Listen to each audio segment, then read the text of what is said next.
Bonjour, je m'appelle Marcel. Mamie Marcel est née en 1926.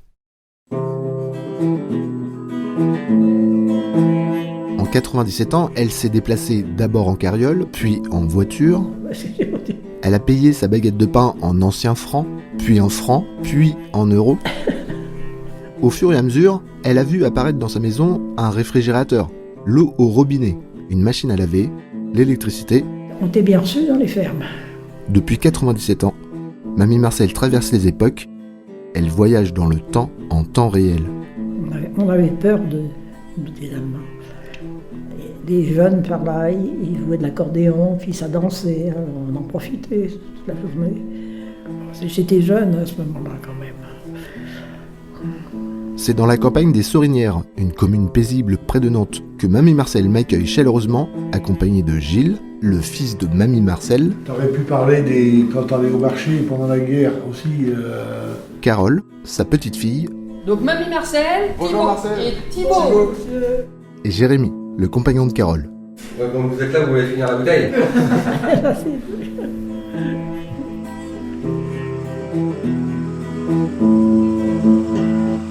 La gourme, la gourme, la gourme, la gourme, la gourme. T'as gagné à la pétanque, vas-y. On n'a pas trop voulu le dire. Ah oui, c'est vrai, c'est pas bon. Oui, on a joué aux cartes, puisque toutes les parties, les points, tout est marqué. Vous aurez un historique.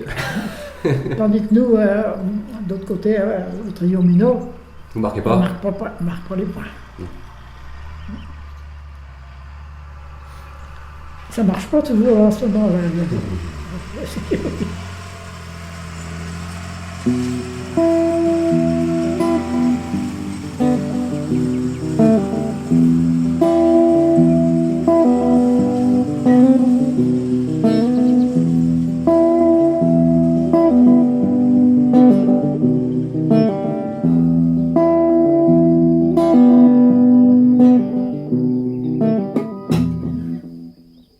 Mamie Marcel. Deuxième partie. Prenez des gâteaux là aussi, hein.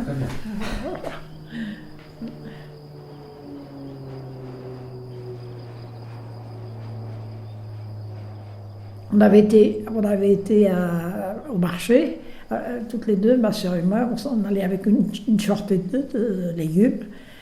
On a attaché notre cheval à une boucle qu'il y a auprès du Champ de Mars, là. Et puis, tout d'un coup, il y a des gens qui viennent nous dire « C'est à vous le cheval qui était attaché, là ?» On a dit « Oui, qu'est-ce qui se passe ?» Le cheval, il s'était endormi, il était couché en dessous les brancards. Alors, il a fallu le dételer et puis le remettre debout pour le réveiller. S'il ne voulait plus courir, eh ben, il allait au pas jusqu'au marché, il n'y avait rien à faire. Tu pouvais faire tout ce que tu voudras, et il marchait, c'est tout. Et il ne voulait pas courir. Ça arrive dans le monde, ça, mais ça arrive dans les bêtes aussi.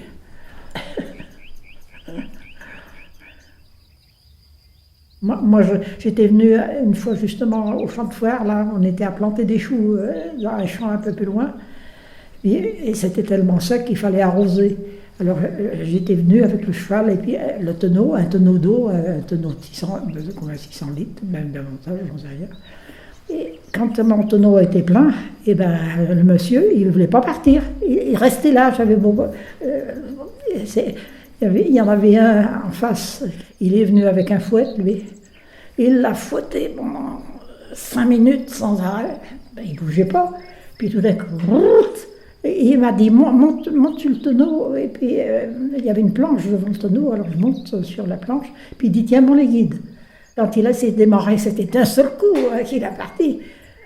Et heureusement qu'il n'y avait pas beaucoup de circulation à ce moment-là, parce que j'ai traversé la route pour m'en aller. Après, il a marché jusque dans le champ. Quand ce cheval-là, il a été pris par les Allemands, après, pareil, il voyait l'Allemand qui tapait dessus tant qu'il pouvait pour machiner, mais le cheval, il marchait, ou il arrêtait, il ne bougeait pas.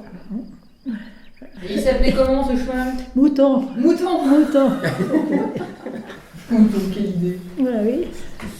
c'était pas un vrai mouton. Hein.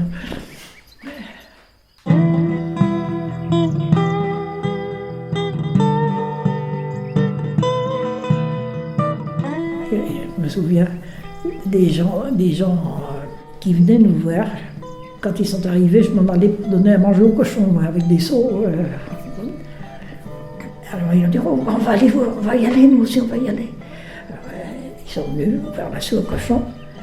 Ils n'avaient jamais vu de si près, je crois bien. Et qu'est-ce que c'est, vous enlevez la peau quand vous les tuez, tout ça, qu'ils nous disaient. Alors je dis non, on gratte le poil. Ben, il dit ça sert à rien. Je dis si, ça sert à faire des brosses à dents. Je dis, le poil de cochon, mais c'était vrai aussi, c'était de la soie. Hein. Oh, ben il comptait qu'il allait plus se laver les dents, parce que si c'était des poils de cochon, il ne voulait pas.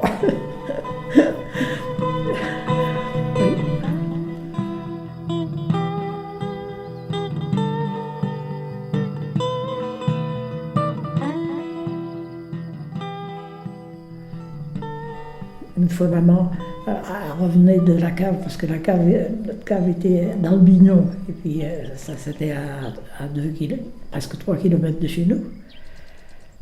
On était en vélo, on avait son vélo à rentrer le soir pour s'occuper des vaches, pour aller faire la traite, tout ça. On traverse la route du Bignon, un camion qui s'amène à l'endroit des ports.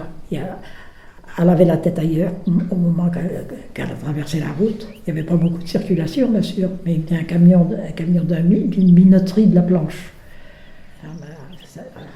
Il l'a culbutée, et puis elle était toute noire. Quand on est arrivés, nous qui revenons en charrette à cheval avec une bande de vendangeurs, ils chantaient à tue-tête dans la charrette. Et puis en arrivant, la voisine qui a dit « Ah, vous chantez, vous, pendant que votre mère a failli se faire tuer ». C'était une drôle d'arrivée. On a sauté de la charrette en vitesse pour aller voir. Puis, il y avait une roue de vélo qui était corsée. Puis c'était tonton Jean Penaud qui passait là, lui aussi, avec sa charrette. Il avait chargé maman et puis le vélo dans la charrette, puis il l'avait ramené à la maison. Et tout ça, ça s'est passé, on n'était pas là, quoi. On s'en est rappelé longtemps.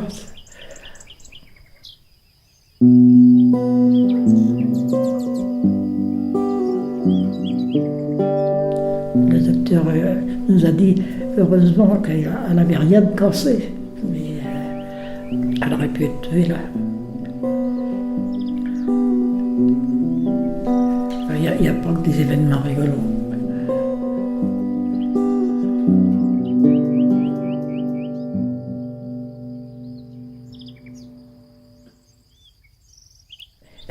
Ça fait rire encore là. Papa, maman était partie devant l'écurie, papa, il mettait nos bols alignés sur la table avant qu'on partait à l'école, avec une pierre de sucre et puis une saccharine, parce qu'il y avait manque de sucre, on n'avait pas beaucoup de sucre pendant l'hiver. Et puis, nous on se levait pendant ce temps-là, après, puis on se faisait la toilette, prendre notre café. Papa, il rentre dans la maison, il dit « Pourquoi vous mettez du sucre dans votre... Il dit « Vous en aviez pourtant ?» Il dit « J'en ai mis, du sucre, ça. » Il a fallu se rendre compte qu'on avait un jeune chien. Le chien, il léchait toutes les tasses avant qu'on ait élevé. Il avait mangé tous les sucres qui étaient dans les tasses. Alors nous, on remettait du sucre, on n'avait même pas l'idée de laver la tasse, hein, parce qu'on ne savait pas ce qui s'était passé. Ça nous a fait rire après, mais sur le moment, papa était pas content. Mon frère était tout à fait bricoleur. D'abord, il avait des livres qui parlaient que des machines, et puis de comment que ça se faisait, comment que ça marchait, et tout ça. Même à table, il avait son livre à côté de lui.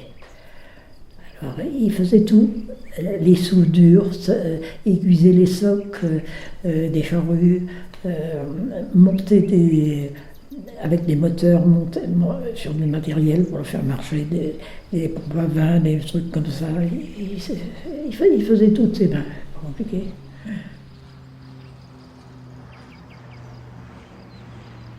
Ma grand-mère est morte à 60 ans. Quand mon petit frère est né, et ma grand-mère était venue à la maison s'occuper de nous. Et puis elle est morte d'un AVC le temps. Ma mère qui couchait en haut dans la chambre, elle qui n'entendait pas, elle n'a rien compris. Il n'y a qu'une fois qu'elle s'était levée, qu'elle avait vu le prêtre qui arrivait à la maison. Personne ne lui avait dit que sa mère n'était pas bien, parce qu'elle a vécu peut-être bien 10 jours là, avant de mourir. Ça n'a pas toujours été la joie. C'était la joie. Moi, j'étais chez ma grand-mère du bourg qui m'avait amené. J'étais contente de voir mon petit frère. J'avais 8 ans, même pas 8 ans à ce moment-là, quand ma grand-mère est morte. Ça avait été un coup dur pour moi, ça. Parce que je voyais mon petit frère là qui venait de naître et puis ma grand-mère qui était morte dans le lit à côté.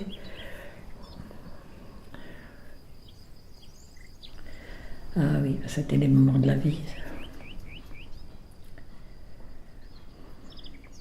Puis après, mes parents ayant parti, c'est leur retraite. Ils avaient acheté une maison dans un grand village. Et maman est morte à 70 ans. Pareil, d'un AVC. Je me disais, moi aussi, je mourrais d'un AVC. Vous voyez tous partir pareil. Je suis là encore.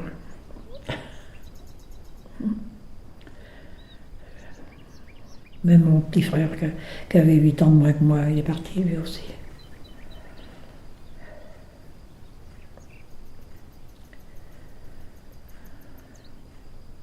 Il y a des moments gais, des moments tristes. C'est la vie.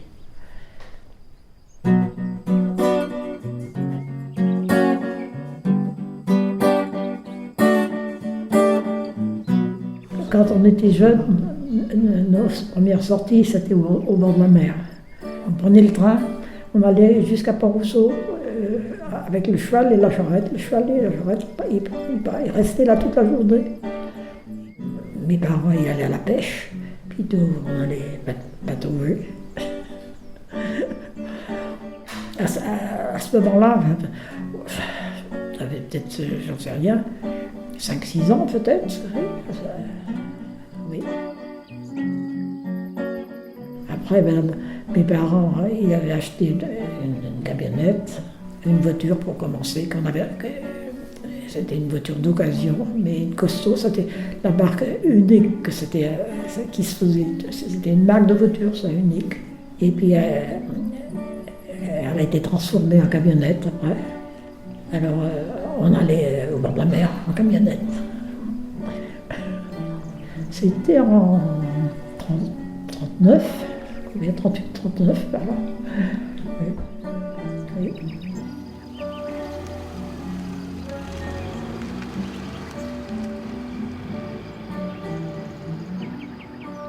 Vous avez rencontré votre mari à quel âge? À 18 ans. À 18 ans. Et puis, c'est parti comme ça.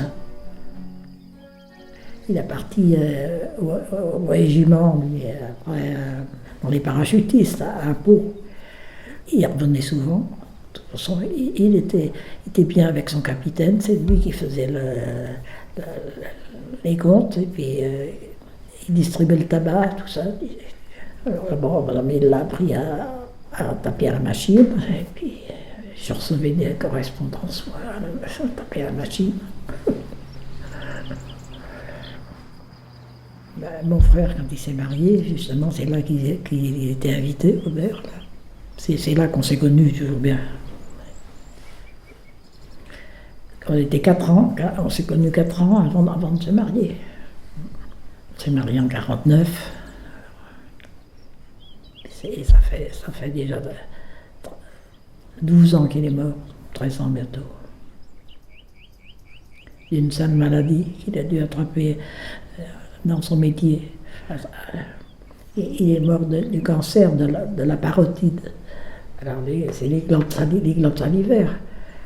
il s'était servi lui aussi de tous les produits pour traiter la vigne, sans précaution. Est-ce que c'est venu comme par ça? Je n'en sais rien. On a toujours supposé ça, que ça pouvait venir de là.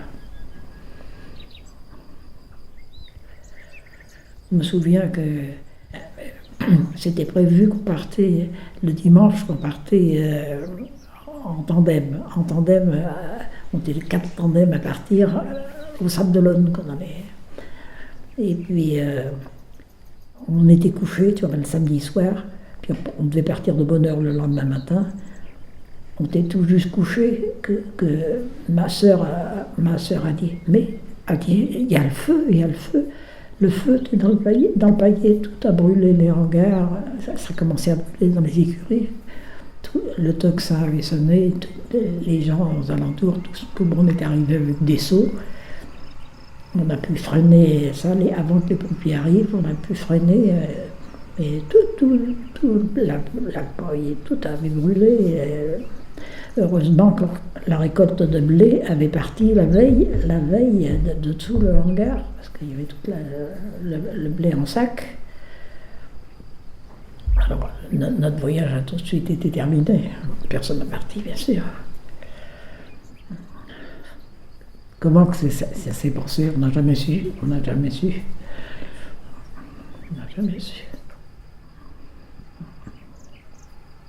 On a eu des suppositions, mais on n'a jamais pu dire. On ne peut pas accuser sans savoir.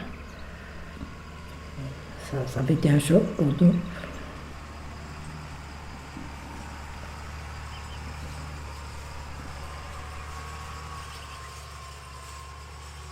Oui, ben, on l'a acheté en 77, oui, en 77. Ben avant, on était quand même, avant 77, on l'habitait. Puis c'est quand la propriétaire était venue, a dit, vous n'allez pas partir de là toujours. On a dit, si quelqu'un veut prendre la ferme, on vient qu'on part. A dit, ah non, a dit, ben on va garder les terres et puis on va vous vendre les logements. On a acheté la ferme et puis les bâtiments, je veux dire. Et puis on a fait des réparations quoi, après. A dit, vous êtes né là, qu'a dit à Robert, vous êtes né là, vous n'allez quand même pas partir d'ici. Oui, c'est ça, puis ses parents aussi, puis ses grands-parents aussi. Alors, les propriétaires, ils ont toujours connu, toute la famille, quoi. On a voyagé pas mal ensemble. On avait l'avantage d'avoir des bons voisins. Alors, quand on partait, les voisins s'occupaient de nos bêtes. Et puis, quand les autres partaient, nous, on s'occupait de leurs, quoi. On s'entendait comme ça. Puis, on partait que pour 8 ou 15 jours, quoi. C'est tout. On faisait partie du club des Sorinières, du club des anciens Sorinières. Parce que je connaissais tout le monde, moi, à Sorinières. Ils ont été les premiers à faire des clubs des anciens, on avait parti là-bas. Alors, c'est eux qui organisaient souvent les voyages, quoi. Alors, on avait été, le premier voyage, c'était les Pays-Bas, oui, c'est ça, Pays-Bas. En Hollande, quoi. On avait peut-être, je pense, 55 ans, peut-être quand même. Et puis après, on est parti à la Martinique. On a été en Turquie. On est allé au Canada. On est allé en Irlande. En Angleterre. En Italie. En Espagne, forcément. Au Portugal. En Tunisie. C'est peut-être à peu près tout. C'est déjà pas mal. C'est déjà pas mal. Oui. On prenait des vacances quand même. On avait parti, je me rappelle, 8 jours dans le Massif central, par là qu'on avait été. Et on avait eu 4 ailes à ce moment-là. Et puis, on couchait dans les fermes.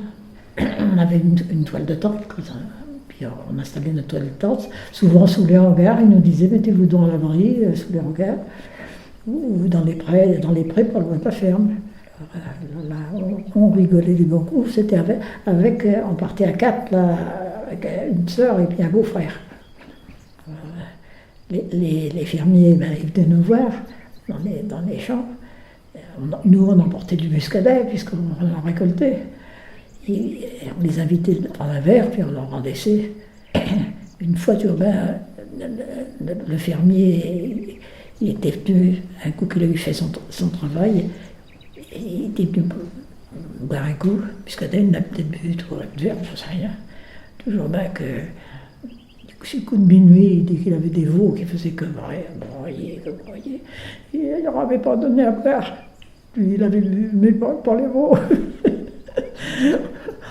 Alors, il nous a raconté ça le lendemain matin. Il est venu nous chercher, mais on était bien reçus. Hein. Et il nous offrait le café, il faisait du fromage, enfin, il mangeait du fromage. On était bien reçus dans les fermes.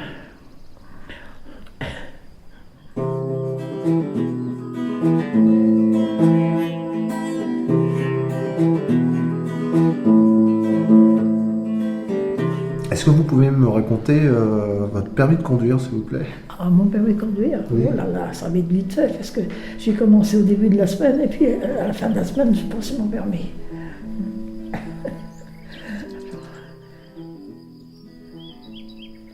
Alors, j'ai passé mon permis, je ne me rappelle plus si c'était un samedi ou quel jour de la semaine, toujours bien que...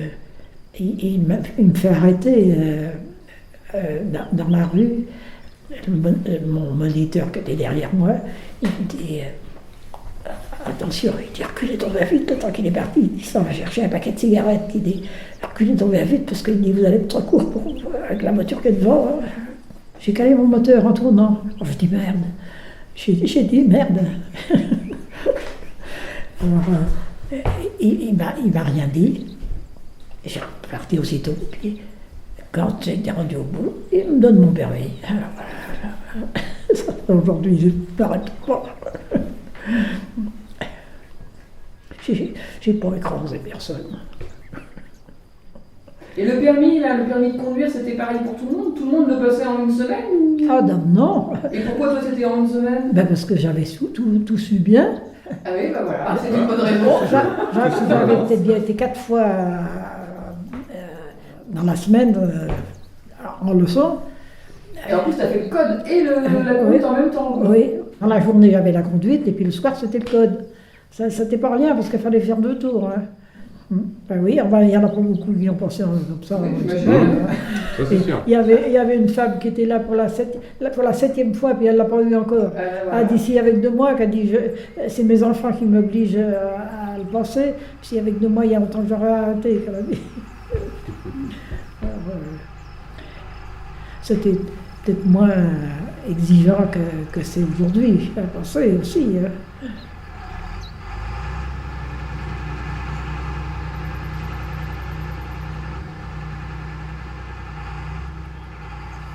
Ça, je me rappelle moins des choses récentes que des choses d'antan.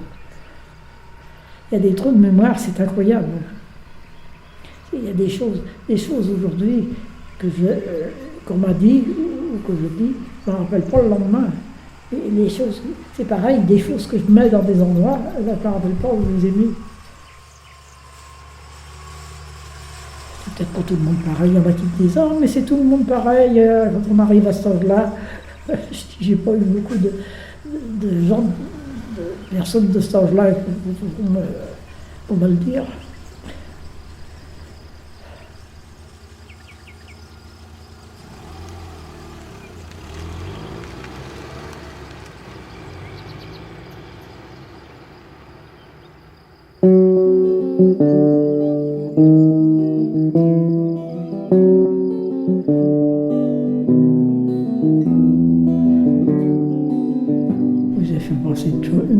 Une journée là. Une journée de star. Oui. Il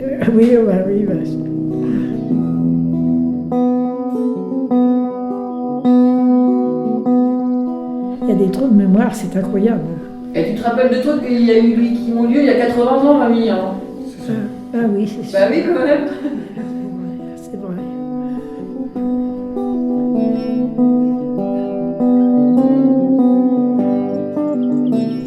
cas, encore merci beaucoup. Non, bah encore merci pour tout. Ouais, merci mamie. Il n'y a pas de quoi, c'est moi qui vous remercie.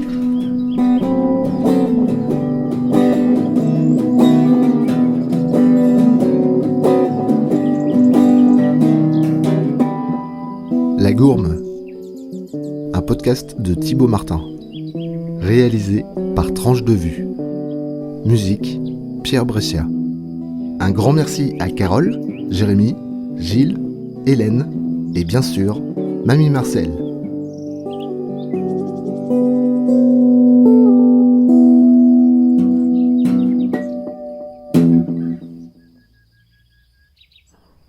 Quand je n'étais qu'un petit être, frêlement berlinant comme ça, dans mon petit berceau devait être, c'est grand-maman qui me berça.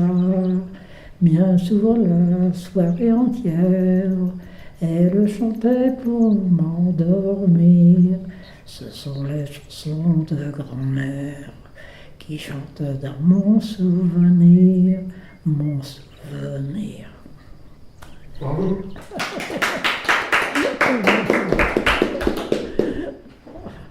Bah, bravo mamie. Il y avait de la voix dans le temps, mais il n'y en a plus.